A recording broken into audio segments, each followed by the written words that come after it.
नाज बलूच साहबा, अब सदारत के जो कल हो रहा है उसकी एपिसोड की जरा मैं बाद में बात करूंगी, लेकिन सदर के ओहदे के लिए आसिफ अली जरदारी का नाम और वो उसके ओहदे के लिए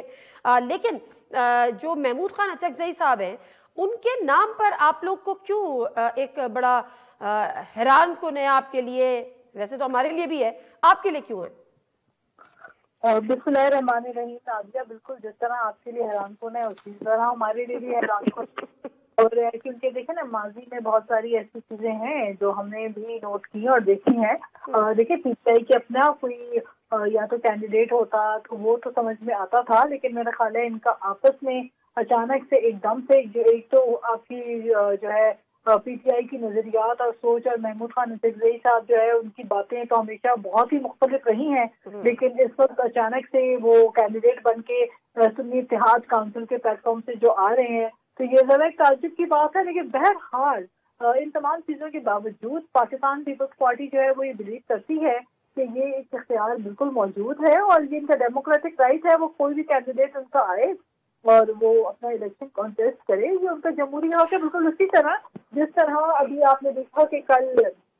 डेप्यूटी स्पीकर का ओहदा या स्पीकर के ओहदे, दोनों ओहदों के ऊपर सुन्नी इत्तेहाद काउंसिल की जानिब से जो पीटीआई के आज़ाद अरकान हैं उन्होंने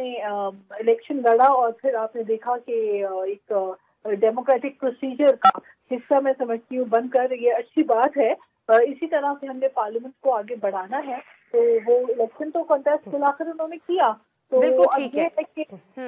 तो इसी तरह से अच्छा, इससे पहले कि मैं आगे बढ़ूं और ये वजूहात में शोएब शाहीन साहब से पूछूं, मुझे मुख्तसरन जवाब दे दीजिएगा,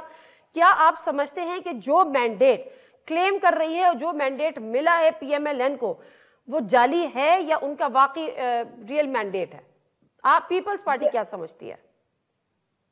पीएमएलएन के मैंडेट की बात कर रही हैं आप, तो देखें नादिया, मैं आपको वाज़ेह तौर पे बता दूं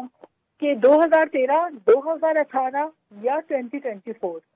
तमाम इलेक्शंस का आप जायजा निकाल के देख लें, कहीं पर आरटीएस के ऊपर सियासी जमातों का एहतजाज रहा, उससे पहले भी रिगिंग के मामला रहे 2013 में, फिर वो 35-25 की बातें रही, और आज भी इलेक्शंस के अंदर तमाम सियासी जमातें पाकिस्तान की जो है वो कहीं ना कहीं धांधली या बेज़ाब्तगियों के ऊपर अपनी शिकायत लेकर वो आगे मूव ऑन हो रही हैं। और वो शिकायत मेरे सवाल का मैं चाह रही हूँ आपसे जरा क्रिस्पी सा आंसर कर दीजिए, मैंडेट जाली है या असली है? नहीं, देखिए, जाली मैंडेट तो इस तरह आप जनरली तो किसी को नहीं कह सकते कि किसी का मैंडेट जाली है। अगर हम ये समझते हैं कि जी total mandate, total overall mandate ही जाली है, तो फिर हम साथ तो ना बैठते ना, मतलब अगर हम साथ बैठे हुए और हम बोलें कि ये टोटल जाली मैंडेट है, हाँ कहीं ना कहीं बहुत सी जगहों पे हमें, जैसे कराची पे एकदम से 17 सीटों पे ताज्जुब हुआ है, इससे तो बल्कि मैं समझती हूँ खुद एमकेएम को खुद भी ताज्जुब है कि चले मैं इस पे आगे बढ़ती हूँ जरा। बिल्कुल ठीक है, बिल्कुल ये तो ताज्जुब, ये तो होता है, ये इश्यूज तो कंसर्न इस तरह तो होता है इस तरह के कामों में। बिल्कुल ठीक है शोएब शाहीन साहब, लेकिन ये कि आप ओवरऑल मैंडेट को किसी के जाली कह के जो है एक जनरल स्टेटमेंट नहीं दे सकते। जहाँ जहाँ एतराजात हैं वो अपनी जगह हैं। लेकिन जो ऑडियो वगैरह लीक हुई थी ना मुस्तफा कमाल साहब की, फिर कामरान टिसोरी साहब की, तो कहते पीपल्स पार्टी कह रही है कि जी इनका 100% जाली है, उनका 50% है, तो उनका 60% है। बहरहाल